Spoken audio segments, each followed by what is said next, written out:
Hello everyone, heads और tales stocks में एक बार फिर बहुत बहुत स्वागत है फ्रेंड्स। बात कर रहे हैं पेट्रोनेट एलएनजी लिमिटेड के लिए 31 जुलाई 2023 का लेटेस्ट नोटिफिकेशन है और आज इनके Q1 2024 के नंबर्स डिक्लेयर किए गए और सीधा चलेंगे इनके फाइनेंशियल नंबर्स के ऊपर और देखेंगे कि कंपैरिजन यहाँ पर किस तरह का कंपैरिजन देखने को मिल रहा है। सो अभी हम आ गए हैं पेट्रोनेट एलएनजी लिमिटेड के लिए इनके स्टैंड अलोन फाइनेंशियल नंबर्स के ऊपर 30 जून 2023 क्वार्टर के यानी कि Q1 के नंबर्स हैं। जो भी वैल्यूज़ यहाँ पर दी गई हैं वो करोड़ में दी गई हैं और इन वैल्यूज़ को यहाँ पर राउंड फिगर में लेकर कंपेयर करेंगे जिससे कि यहाँ पर कंपैरिजन करने में आसानी रहे। सबसे पहले यहाँ पर कॉलम्स का क्लासिफिकेशन समझेंगे। ये आपके इस क्वार्टर के Q1 के नंबर्स हैं, ये लास्ट क्वार्टर के Q4 के नंबर्स हैं और ये लास्ट ईयर के Q1 के नंबर्स हैं। रेवेन्यू फ्रॉम ऑपरेशंस को यानी कि इनकी सेल को कंपेयर करेंगे क्वार्टर ऑन क्वार्टर बेसिस पर। लास्ट क्वार्टर में Q4 में इनका जो रेवेन्यू फ्रॉम ऑपरेशन जनरेट हुआ था वो आपका 13,874 करोड़ रुपीज़ के आसपास था और इस क्वार्टर में ये कम होकर हो गया है 11,656 करोड़ रुपीज़ के आसपास।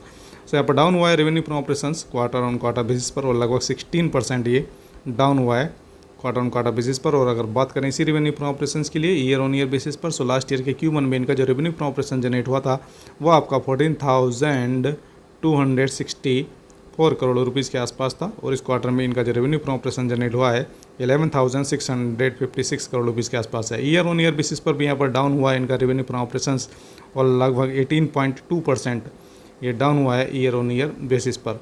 आगे चलेंगे, बात करेंगे यहाँ पर टोटल एक्सपेंसेस के लिए। अगर टोटल एक्सपेंसेस पर नजर डालें क्वार्टर ऑन क्वार्टर बेसिस पर, सो Q ऑन Q बेसिस पर इनका जो एक्सपेंस है वो यहाँ पर डाउन हुआ है और लगभग 18.7% ये डाउन हुआ है क्वार्टर ऑन क्वार्टर बेसिस पर, जबकि इनकी सेल हमने देखा था 16% के आसपास डाउन हुई है क्वार्टर ऑन क्वार्टर बेसिस पर। सो कंपेरेटिवली एक्सपेंसेस ज़्यादा डाउन हुए हैं जो कि एक अच्छी बात है। और अगर बात करें इसी टोटल एक्सपेंस के लिए ईयर ऑन ईयर बेसिस पर, सो ईयर ऑन ईयर बेसिस पर भी इनका जो एक्सपेंस है वो यहाँ पर डाउन हुआ है और ये लगभग 20.25% के आसपास डाउन हुआ है ईयर ऑन ईयर बेसिस पर, और जबकि इनकी सेल 18.2% डाउन हुई है ईयर ऑन ईयर बेसिस पर।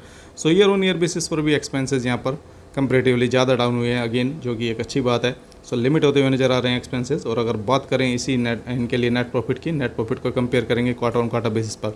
लास्ट क्वार्टर में यानी कि Q4 में इनका जो नेट प्रॉफिट था 614 करोड़ रुपीज़ के आसपास था, इस क्वार्टर में 790 करोड़ रुपीज़ के आसपास है। सो यहाँ पर क्वार्टर ऑन क्वार्टर बेसिस पर बढ़ा है इनका नेट प्रॉफिट, 28.66% बढ़ा है net profit quarter on quarter basis पर।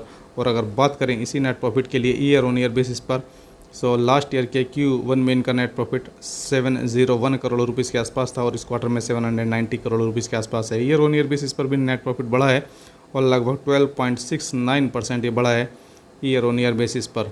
सो सेल ज़रूर कम हुई है लेकिन एक्सपेंसेस को यहाँ पर लिमिट किया है और अल्टीमेटली यहाँ पर इनको नेट प्रॉफिट इनका बढ़ा है क्वार्टर ऑन क्वार्टर बेसिस पर भी और ईयर ऑन ईयर बेसिस पर भी। और अगर बात करें EPS के लिए, अर्निंग पर शेयर, यहाँ पर ऑब्वियसली आप देख सकते हैं बढ़ा हुआ क्वार्टर ऑन क्वार्टर बेसिस पर भी और ईयर ऑन ईयर बेसिस पर भी, क्योंकि दोनों ही केसेस में यहाँ पर नेट प्रॉफिट बढ़ता हुआ नज़र आया है। सो यहाँ पर पेट्रोनेट LNG के लिए कह सकते हैं कि जो नंबर्स हैं ठीक हैं, एज वेल एज़ यहाँ पर और ज़्यादा स्टडी की ज़रूरत है और यहाँ पर मिक्स नंबर्स भी हम इनको बोल सकते हैं। मार्केट देखेगा कि इनको किस तरह से लेना है नंबर्स को। और फ्रेंड्स बने रहिए हमारे साथ। बहुत बहुत धन्यवाद।